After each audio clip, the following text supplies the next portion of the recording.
నా భూమిని ఎవరైనా బలవంతంగా లాక్కుంటున్నారు అనుకోండి, లేదు ప్రభుత్వమే చట్టవిరుద్ధంగా నా భూమిని సేకరిస్తుంది అనుకోండి, నేను కేసు పెట్టాలి. నేను కోర్టుకెళ్ళాలి. కానీ నాకు సంబంధం లేకుండా ఇంకెవరో కేసు పెట్టడమో, కోర్టుకెళ్ళటమో జరిగితే అది చెల్లుబాటు అవుతుందా? నిన్న ఈ విషయంలోనే ఆంధ్రప్రదేశ్ హైకోర్టు ఒక కీలకమైన తీర్పిచ్చింది. వైఎస్ఆర్ కాంగ్రెస్ పార్టీ అధికారంలో ఉన్నప్పుడు చంద్రబాబు మీద, టీడీపీ నాయకుల మీద ఏదో ఒక కేసు పెట్టాలి అనే ఒక నెపంతోటి అమరావతి అసైడ్ భూముల సేకరణ విషయంలో కుంభకోణం జరిగింది. అవకతవకలు జరిగాయి. చట్టవిరుద్ధంగా ఆ భూములు సేకరించారు. అవి దళితులకు కేటాయించిన భూములని అన్యాయంగా, అక్రమంగా, చట్టవిరుద్ధంగా సేకరించారు. ఈ విషయంలో కుంభకోణం జరిగింది అని చెప్పేసి ఆ రోజుల్లో ఆళ్ల రామకృష్ణారెడ్డి గారు కేసు పెట్టారు. దళితులు కేసు పెట్టలే, ఆ గ్రామాల రైతులు కేసు పెట్టలే, ఆళ్ల రామకృష్ణారెడ్డి గారు కేసు పెట్టారు.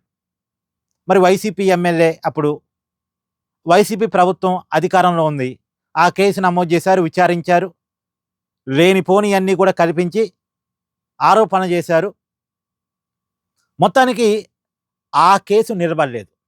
నేను ఆ కేసుని ఆంధ్రప్రదేశ్ హైకోర్టు కొట్టేసింది. కొట్టేస్తూ హైకోర్టు ఏం చెప్పిందంటే, ప్రభుత్వం తీసుకొచ్చిన విధానపరమైన నిర్ణయం మీద కేసు ఎట్టబెడతారు.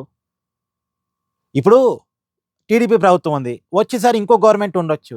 ఇప్పుడు ప్రభుత్వం తీసుకున్న పాలసీల మీద వచ్చే ప్రభుత్వం కేసులు పెట్టడం అంటే, లేదు పాత ప్రభుత్వం అంటే గతంలో వైఎస్ఆర్ కాంగ్రెస్ పార్టీ ఉంది, వైఎస్ జగన్ ముఖ్యమంత్రిగా ఉన్నారు, ఆ జగన్ తీసుకున్న పాలసీల మీద ఇప్పుడున్న ప్రభుత్వం కేసు పెట్టడం అంటే, మరి ఏ ప్రభుత్వం ఏ పాలసీ చేయగలిగితే అసలు? ప్రభుత్వాలు తీసుకున్న విధానపరమైన నిర్ణయాల మీద కేసులు పెట్టడం ఏంటి అసలు? ఒకవేళ ప్రభుత్వం చట్టవిరుద్ధంగా ప్రజల భూములు లాక్కుంది, పేదల భూములు లాక్కుంది, దళితుల భూములు లాక్కుంది అంటే వాళ్ళు చెప్పాలి కదా. అమరావతి గ్రామాల ప్రజలెవరు కూడా ఈ విషయం చెప్పకుండా, ఎవరో సంబంధం లేని ఒక వ్యక్తి కేసు పెడితే ఆ కేసును విచారించి చంద్రబాబు మీద, నారాయణ మీద ఈ అభియోగాలు మోపటం సరైంది కాదు అని కోర్టు చెప్తూ ఆ కేసును కొట్టేసింది. అంటే చంద్రబాబు నాయుడు గారికి జగన్మోహన్ రెడ్డి గారి హయాంలో పెట్టిన ఒక కేసు విషయంలో రిలాక్సేషన్ అయితే వచ్చింది, ఉపశమనం వచ్చింది. ఆ కేసు కొట్టివేయబడింది చంద్రబాబు నాయుడు గారి మీద, నారాయణ గారి మీద. కానీ ఇక్కడ వైఎస్ఆర్ కాంగ్రెస్ పార్టీ చెంప మాత్రం కోర్టు చెల్లుమనిపించింది. టీడీపీ అధికారంలో ఉన్నప్పుడు ల్యాండ్ పూలింగ్ అనేది ఒక విధానపరమైన నిర్ణయం. భూసేకరణ చేశారు అమరావతి రాజధాని కట్టడం కోసం. దాంట్లో భాగంగానే ఈ అసైన్ భూములని వీటన్నిటిని సేకరించారు.